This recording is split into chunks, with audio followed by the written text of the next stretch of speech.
Good morning विद्यार्थी मित्रों। આગળના લેક્ચરમાં આપણે જોઈ ગયા ભારતના વિદેશ વેપારનું કદ અને સ્વરૂપ। આજે આપણે જોવાનું છે ભારતમાં વિદેશ વેપારની દિશા। પહેલાં હું તમને જણાવી દઉં કે બોર્ડની એક્ઝામ માટે જે પણ 30% સિલેબસ પર કાપ મુકાયેલો છે તે સિલેબસમાં આ ટોપિક આવી રહ્યો છે। કયો ટોપિક? તો કે ભારતના વિદેશ વેપારનું કદ, સ્વરૂપ અને દિશા। આ તમને બોર્ડની એક્ઝામમાં પૂછવામાં આવશે નહીં, એટલે આ ટોપિક તમારાને ફક્ત ને ફક્ત તમારા નોલેજ માટે જ ભણાવવામાં આવે છે। બોર્ડની એક્ઝામમાં એમાંથી કોઈ પણ ક્વેશ્ચન તમને પૂછવામાં આવશે નહીં। સો તમારે એને કોઈ પ્રિપેર કરવાનું રહેશે નહીં, બરાબર। હવે આપણે અહીંયા જોઈએ standard 12 Gujarati medium subject economics chapter number 9 ચાલી રહ્યું છે વિદેશ વેપાર। એની અંદર આપણે પહેલાં કદ અને સ્વરૂપ જોઈ ગયા। આજે આપણે જોવાનું છે ભારતમાં વિદેશ વેપારની દિશા। અહીંયા જોઈએ કે વિદેશ વેપારની દિશા એટલે કોઈ દેશનો વિશ્વના વિવિધ પ્રદેશો સાથે વેપાર માટેના સંબંધો। તો કે કોઈ પણ દેશ છે એ દેશનો વિશ્વમાં કેટલા દેશો સાથે વેપારના સંબંધ છે। જો વધારે દેશો સાથે વેપારના સંબંધ હશે તો તેને એ દેશની વિદેશ વેપારની દિશા સારી છે એવું કહેવામાં આવશે। એટલે કે કોઈ પણ દેશ છે એને બીજા કેટલા પ્રદેશો એટલે કે વિશ્વના પ્રદેશો એટલે કે દેશો સાથે વેપાર માટેના સંબંધ છે તેને વિદેશ વેપારની દિશા કહેવામાં આવે છે। જે રીતે ભારત દેશને શરૂઆતના વર્ષોમાં યુકે, USA એ દેશો સાથે સંબંધ હતા, એકથી વધારે દેશો સાથે વેપારના સંબંધો હતા। અલગ અલગ દિશાના પ્રદેશ સાથે વેપાર કરવા માટે કોઈ દેશ પાસે નીચેની ક્ષમતાઓ હોવી જરૂરી છે। તો નીચેની કઈ ક્ષમતા હોવી જરૂરી છે? તો કે વિવિધ પ્રકારનું ઉત્પાદન શક્તિ હોવી જોઈએ। તો કે વિદેશ વેપાર કરવા માટે કોઈ પણ દેશ પાસે વિવિધ પ્રકારની ઉત્પાદન કરવાની શક્તિ હોવી જોઈએ। એની પાસે પ્રાથમિક ક્ષેત્રના સાધનો, ઔદ્યોગિક ક્ષેત્રના સાધનો, બરાબર, ઉત્પાદન કરવાની ક્ષમતા કેવી હોવી જોઈએ? વધુ હોવી જોઈએ। સ્વાભાવિક જ વસ્તુ છે કે આપણા દેશમાં જો ઉત્પાદન કરવાની શક્તિ હશે તો આપણે નિકાસ વધુ કરી શકીશું, એટલે કે આપણું શું થશે? ઉત્પાદન શક્તિ વધશે। એટલે કે પહેલું કે વિદેશ વેપાર કરવા માટે તમારા દેશ પાસે વિવિધ પ્રકારનું ઉત્પાદન કરવાની શક્તિ હોવી જરૂરી છે।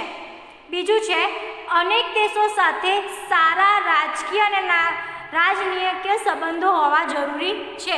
ધારો કે ઇન્ડિયા અને યુકે બંને એકબીજા સાથે વેપાર કરે છે તો તેમની વચ્ચે રાજકીય સંબંધ સારા હોવા જરૂરી છે। હવે ઇન્ડિયા પાકિસ્તાન જો કોઈ તમને ખબર છે કે ઇન્ડિયા પાકિસ્તાનની સાથે રાજકીય સંબંધ સારા નથી, કંઈક ને કંઈક પ્રોબ્લેમ ચાલતો રહે છે, તો આ બંને દેશો વચ્ચે સંબંધ ના સારા હોવાના કારણે વિદેશ વેપાર થઈ શકશે નહીં। તો એવું કહેવામાં આવે છે કે જે પણ દેશ એકબીજા સાથે વિદેશ વેપાર કરે છે તેમની વચ્ચે રાજકીય સંબંધો સારા હોવા જરૂરી છે। અનેક પ્રકારના રાજકીય પ્રયત્નો કરવાની તૈયારી જોઈએ। તમને ખબર હોય તો સમય ટુ સમય અત્યારે કેટલાક સમયથી નવા કરાર કરવામાં આવે છે, નવી કંપનીઓ આપણા દેશમાં લાવવામાં આવે છે, આપણી કંપની આપણી પ્રોડક્ટની બહારની એમાં સ્થાપવામાં આવે છે। તો વિદેશ વેપાર દ્વારા અનેક પ્રકારના રાજકીય પ્રયત્નો કરવાની તૈયારી કરતા રહેવી જોઈએ। વેચાણ વ્યવસ્થા અને વેપાર વ્યવસ્થાપન માટે આવડત અને ટેકનોલોજી હોવા જોઈએ। જેમ કે આપણે જે પણ વસ્તુનું ઉત્પાદન કરીએ છીએ તે વસ્તુની વેચાણની વ્યવસ્થા અને વેપાર કરવાની વ્યવસ્થાની આવડત અને ટેકનોલોજી હોવી ખૂબ જરૂરી છે। કેમ કે આપણી પાસે જો વેચાણ માટેની આવડત અને ટેકનોલોજી નહીં હોય તો આપણે બીજા દેશો સાથે વેપાર કરી શકીશું નહીં। આપણા દેશમાં ઉત્પાદન થશે પણ એ ઉત્પાદન બીજા સુધી પહોંચાડવા માટે પહેલાં આપણે વેચાણની વ્યવસ્થા કરવી પડશે। જેમ કે આપણી જાહેરાત દ્વારા લોકો સુધી આપણી પ્રોડક્ટ પહોંચાડવી પડશે। એ બધી બાબતો પણ કરવી જરૂરી છે વિદેશ વેપાર માટે। વધુ પ્રમાણમાં નિકાસજન્ય ઉત્પાદન હોવું જોઈએ। આપણા દેશમાં વધુ પ્રમાણમાં નિકાસજન્ય ઉત્પાદન હોવું જોઈએ। આપણે જે ઔદ્યોગિક એકમ જે બી વસ્તુનું ઉત્પાદન કરતું હોય છે પણ આપણા દેશમાં વસ્તી જેટલી બધી છે કે જેટલું ઉત્પાદન કરે એટલું આપણા દેશમાં જ તેનો વપરાશ થઈ જાય, પણ એવું ના હોવું જોઈએ।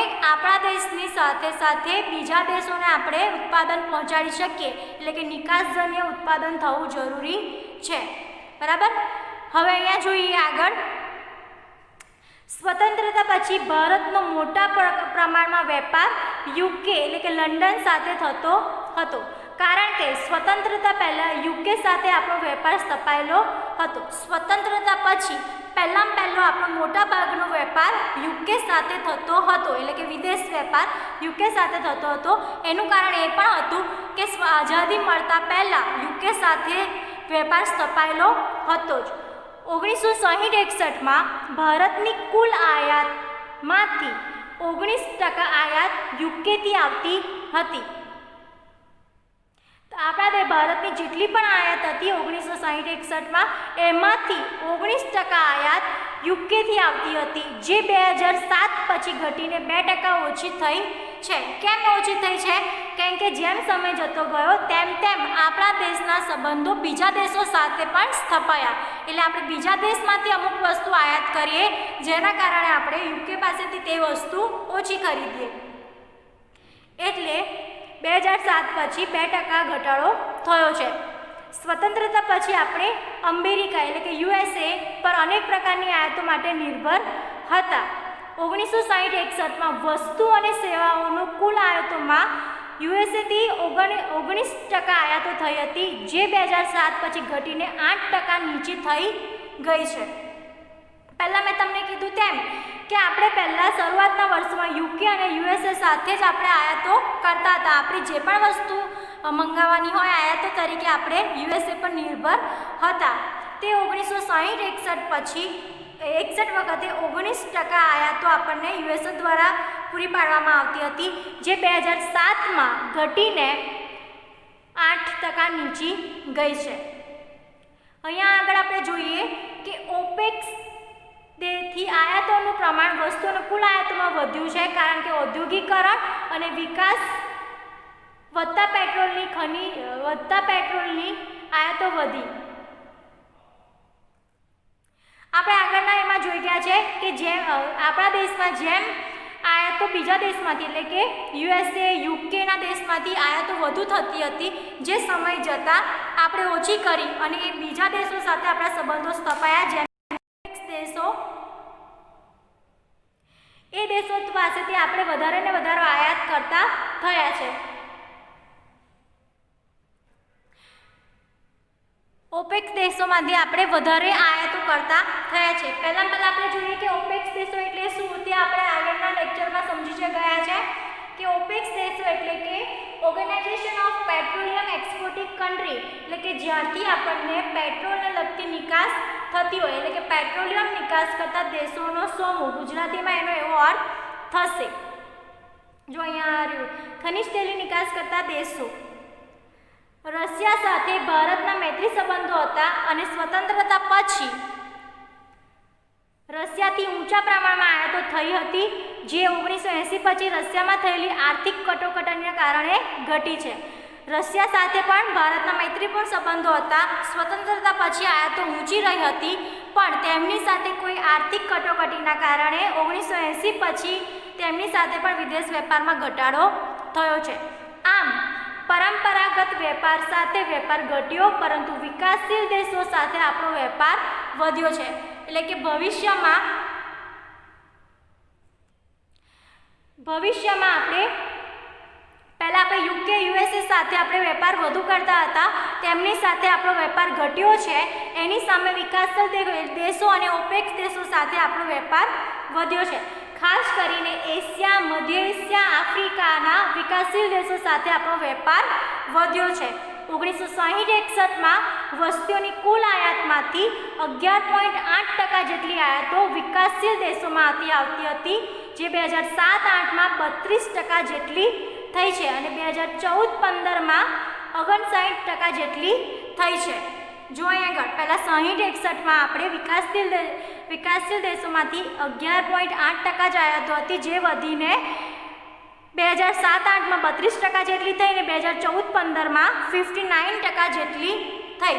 તે જ પ્રમાણે 1960-61માં યુકે તરફની વસ્તુઓનું કુલ નિકાસોમાંથી 26.8% નિકાસો થતી હતી, જે 2007 પછી ઘટીને 4% થઈ છે.